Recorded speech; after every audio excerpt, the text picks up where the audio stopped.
In today's Ultimate Guide, we're going to take a look at how easy it is to set up your existing Fortinet network with a cloud-based radius solution with EZRADIUS.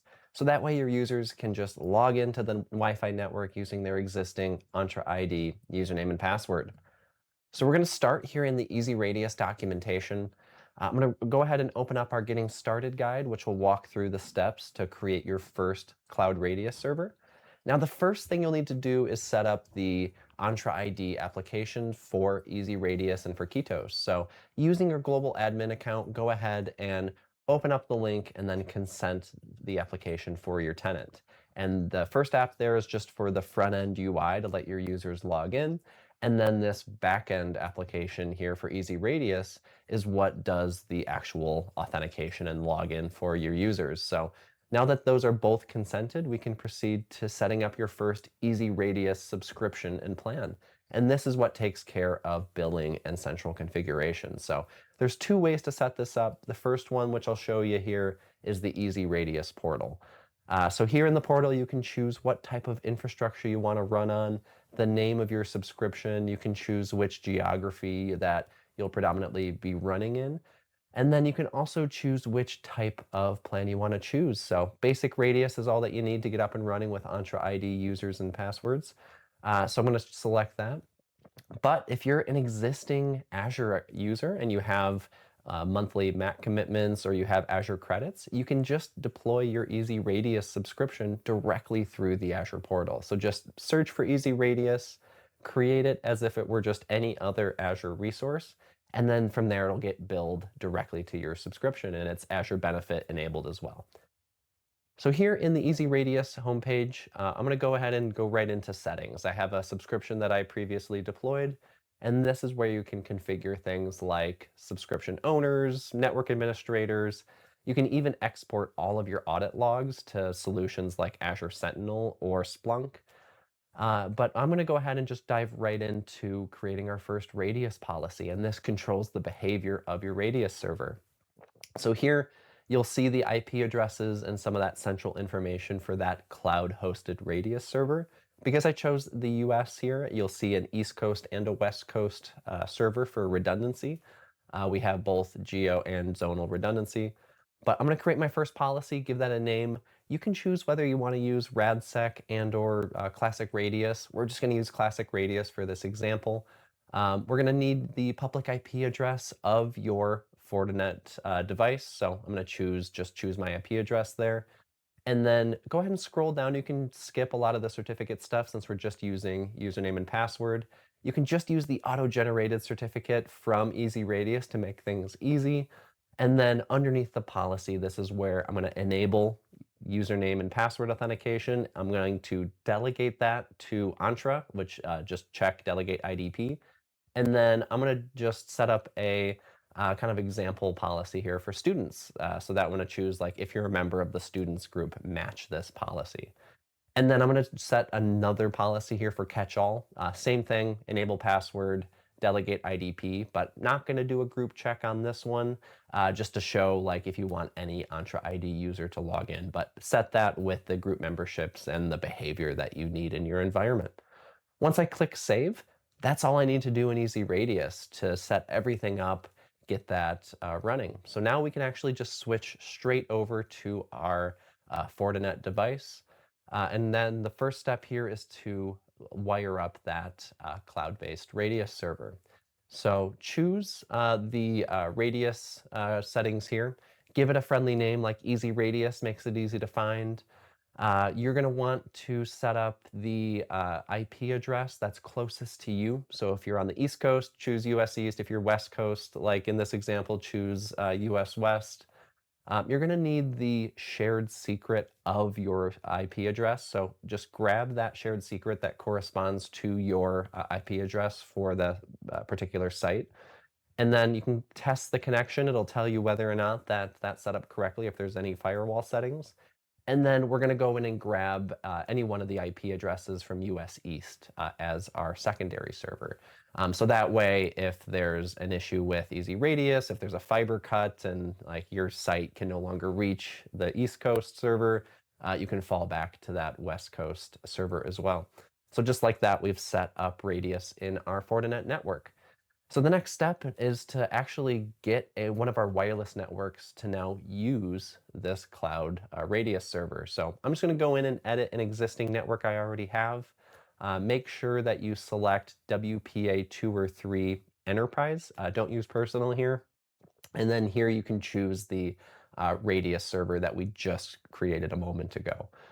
So all I did is just switch it over to Enterprise, select EZRADIUS, and now my network is leveraging EZRADIUS as its authentication provider. But there's one more step, which is we need our end user devices to trust EZRADIUS and to actually get those Wi-Fi profiles. So back in EZRADIUS, underneath Server Certificate, choose Download CA Certificate or Certificate Authority Certificate. Because the CA certificate is what is used to set up that trust, so your devices know that the EZRADIUS server is something that they can connect to. In Microsoft Intune, we're going to set up a new policy for Windows 10, choose template, and then choose trusted certificate.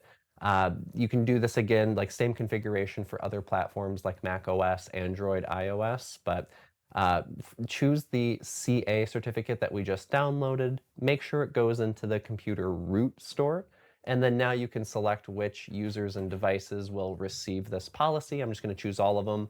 And now we're pushing that CA trusted certificate to all of our, in this case, Windows devices, but you can repeat with the other platforms as needed. So now that we've pushed the trusted CA cert, the next step is to set up our Wi-Fi profile. So choose Windows 10, choose template, Wi-Fi, and then now let's give this a friendly name for Ultimate Guides Ketos Wi-Fi. And so now we can configure that Wi-Fi profile so all of our devices know how to connect to the Wi-Fi network. And again, you can repeat these same exact steps for iOS, Android, and Mac OS as well. So underneath configuration settings, choose Enterprise, specify the name of the network that we have in our Fortinet that we just saw a moment ago. You can configure behavior like auto connect, but more importantly, underneath the authentication settings, choose user authentication. You're going to want the authentication period to be 30 seconds, the retry period 1 second, and then the maximum authentications to be 10. We found that this is a great mix for a cloud-based Radius solution like EZRADIUS. If your network supports fast roaming, as it's sometimes called, or PMK caching, you can set that up here as well. We use the upper end of the allowed values here to, again, to accommodate for the cloud-based Radius, and this saves you from the number of authentications because it's cached. Choose EAP TTLS. This is what's used for Entra ID username and password authentication. And we just need a little bit more information from EZRADIUS. So this time, download the actual server certificate, not the CA this time. This time, grab the server certificate and then open it up in your certificate viewer of choice. I'll just use the Windows viewer here. And now it's going to be asking us for what endpoints and servers can be trusted for and can be expected for this Wi-Fi profile. So grab the value of the subject of the certificate. And then for the subject alternate names, you'll see a list of IP addresses that correspond to your instance of EZRADIUS. And so once you enter all these IP addresses, now the devices know I can trust these endpoints. These endpoints are expected because this is what sets up the encryption between the user device and EZRADIUS. So that way your username and password is protected.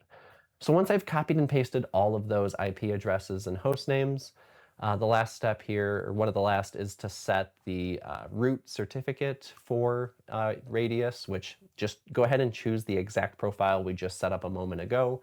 So it's saying, this is my certificate authority, this is what you can trust. And then finally, set your authentication method to username and password with PAP.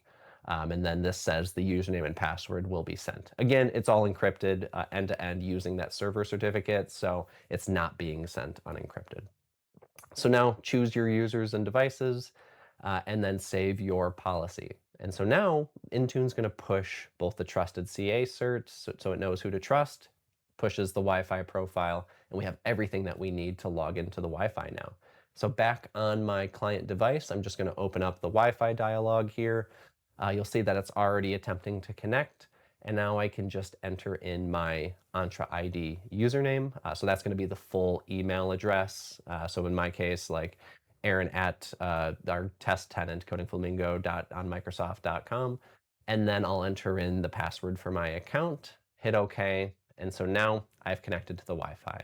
And just like that, in 10 minutes, you saw how we set up the permissions and the subscription for EZRADIUS, created our first EZRADIUS policy, allowing which users and what behavior are allowed on the network, set it up within Microsoft Intune to push that to our devices, and then finally connected to the Wi-Fi. So just like that, our users can now log into the Wi-Fi using their Entra ID username and password.